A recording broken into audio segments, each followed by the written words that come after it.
शिवसेना पक्षप्रमुख उद्धव ठाकरे यांचा थेट शेतकऱ्यांशी संवाद। नमस्कार, आपण पाहत आहात अजिंक्य महाराष्ट्र न्यूज। महाराष्ट्रासह बीड जिल्ह्यातील शेतकऱ्यांना कर्जमाफी देण्यात यावी याकरिता शिवसेना प्रमुख उद्धव ठाकरे हे बीडमध्ये पाली या ठिकाणी ग्रामस्थांशी शेतकऱ्यांशी संवाद साधत होते आणि यावेळी शिवसेनेसह शेतकऱ्यांची मोठ्या संख्येने उपस्थिती होती। तर यावेळी पोलिसांचा मोठा बंदोबस्त तैनात करण्यात आलेला होता आणि हे त्रिमूर्ती सरकार दगाबाज आहे, वादा तर करते मात्र निभावत नाही, अशा शब्दात उद्धव ठाकरे यांनी या सरकारचा समाचार घेतलाय।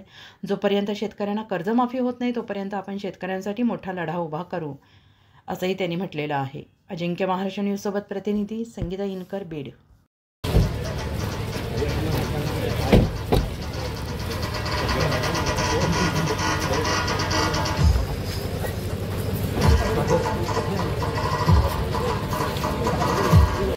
खाली बसा, खाली बसा रे, कृपया विनंती आहे, खाली बसा, खाली बसून घ्या,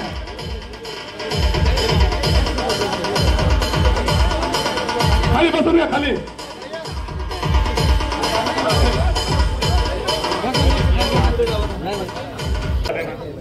हे दादा काय सांगतो ऐक ना, बसून घ्या, खाली बसा, उभा ना करो। हे दादा खाली बसा ना, या बाबा, या पुढे, या इकडे, या नाही तर मागचे शेतकरी हो ताई, इकडे सरकार इकडे या।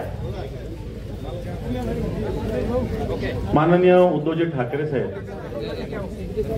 शेतकऱ्याशी संवाद साधण्यासाठी या संपूर्ण घरदार मोठ्या प्रमाणावर वाहून गेली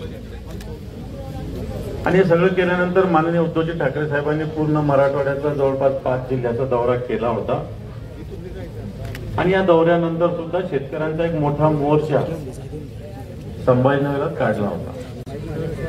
जे फळबाग आहे त्याला 22,500 रुपये आणि निकष एनडीआरएफच्या निकषापेक्षा 2 हेक्टरच्या ऐवजी 3 हेक्टर अशा पद्धतीनं हा निकष इकडे ना बोला, हा निकष ठेवण्यात आलेला होता आहे।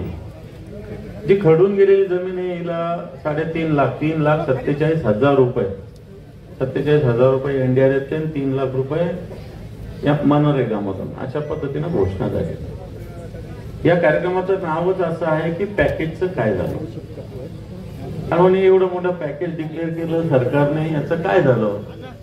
कारण सरकार हे पॅकेज तर देत नाही, उलट दगाबाजी आपल्या सगळ्या शेतकऱ्यांशी सरकार करतो आणि म्हणून दगाबाज सरकार हे आहे।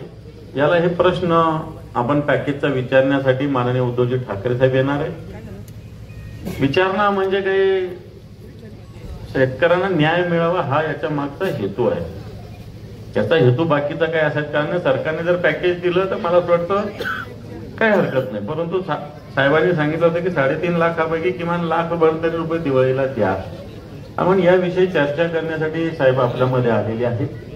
शेतकरी पण म्हणणार इथले शेतकरी काय ना तुमचं मुरली नवले या पुढे हे सगळ्यात आधी या ठिकाणी आपली भूमिका व्यथा या ठिकाणी मांडणार आहेत। मी मुरली नवले यांना विनंती करतो की आपण शेतकऱ्यांची जी काही भूमिका असेल ती इथं मांडावी। नाही, भाषण नाही, अतिथी देवो भव। बाळासाहेबांचे चिरंजीव म्हणून उद्धव साहेब तुमचं पालेगावाच्या वतीनं सर्वशः हार्दिक हार्दिक अभिनंदन। कारण सेनेची स्थापना झाली तेव्हापासून बाळासाहेबाला ओळखणारा हा बीड जिल्हा, मराठवाडा आणि साहेबांची सभा खंडेश्वरी मैदानात घेतली साहेब, त्यावेळेस आम्हाला पैसे नसायचे, आम्ही घरातली ज्वारी विकून साहेबांच्या सभेला गेलेले माणसं आहोत, म्हणून तुम्हाला आवर्जून सांगायचं आता बाकी विषय लांबवणार नाही।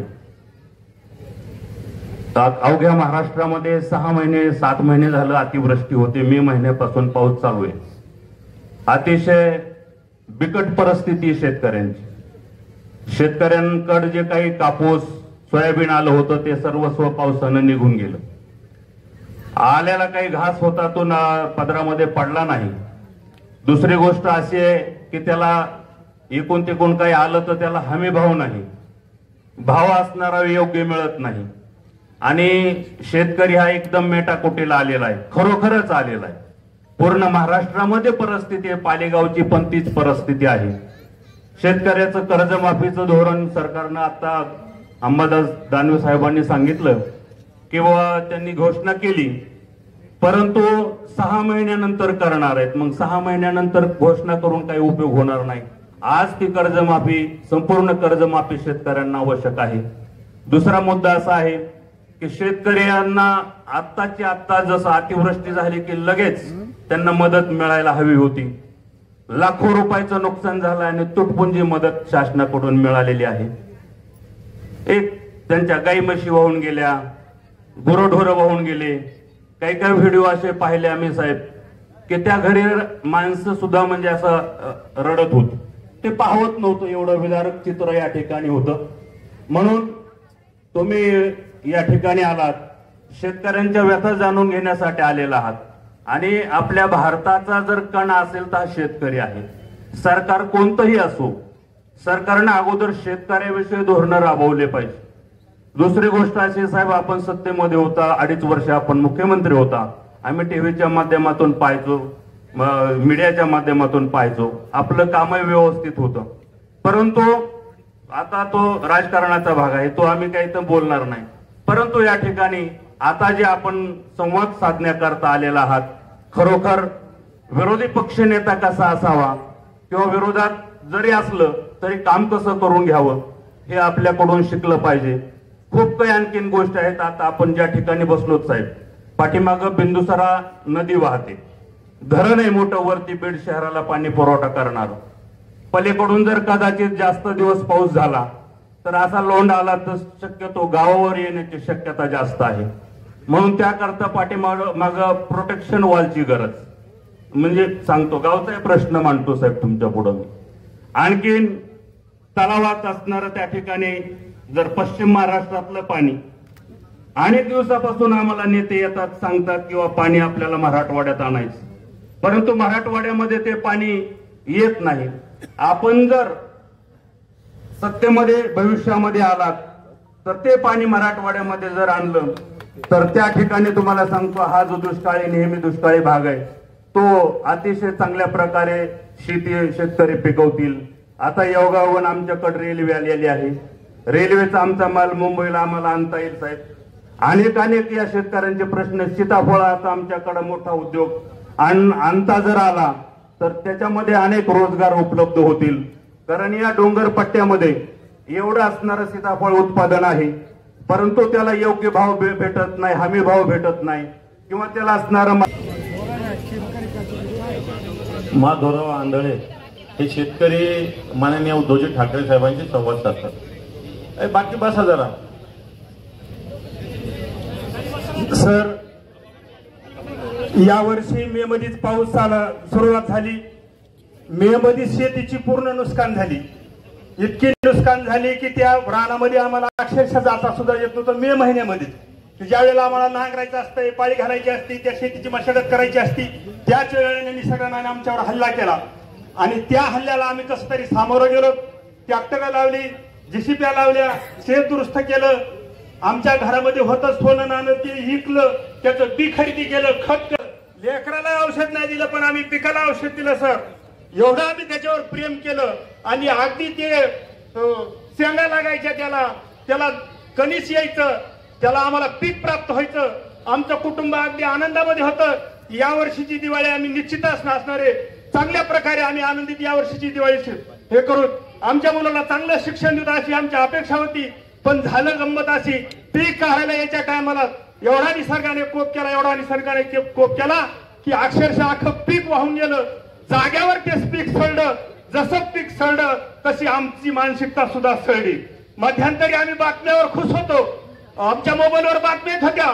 सरकार सांगत होतं की आम्ही शेतकऱ्याच्या पाठीशी आम्ही शेतकऱ्याच्या पाठीशी.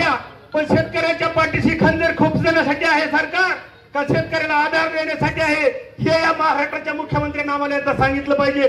शेतकऱ्याच्या पाठीमागे कशासाठी उभा आहात हे आम्हाला प्रश्न या मुख्यमंत्र्यांना यावर्षी विचारायचा आहे. दिवाळी बोर होईल असं आम्हाला सांगितलं होतं.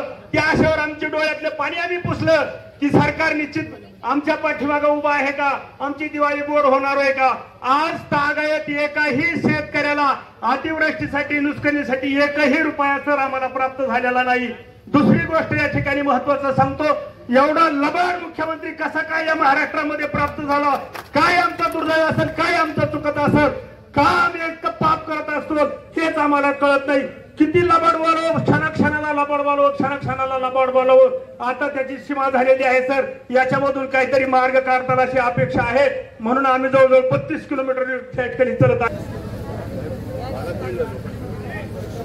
अस्सलाम वालेकुम, जय हिंद, जय महाराष्ट्र। आज हम सब लोगों के बीच हमारे उद्धव साहब ठाकरे वो हमारे समस्याओं को हल करने के लिए यहाँ पर मौजूद है। हमारे संभाजी नगर के महानगर पालिका के आमदार अंबासी जानवे साहब वो हमारे मुश्किलों को आसान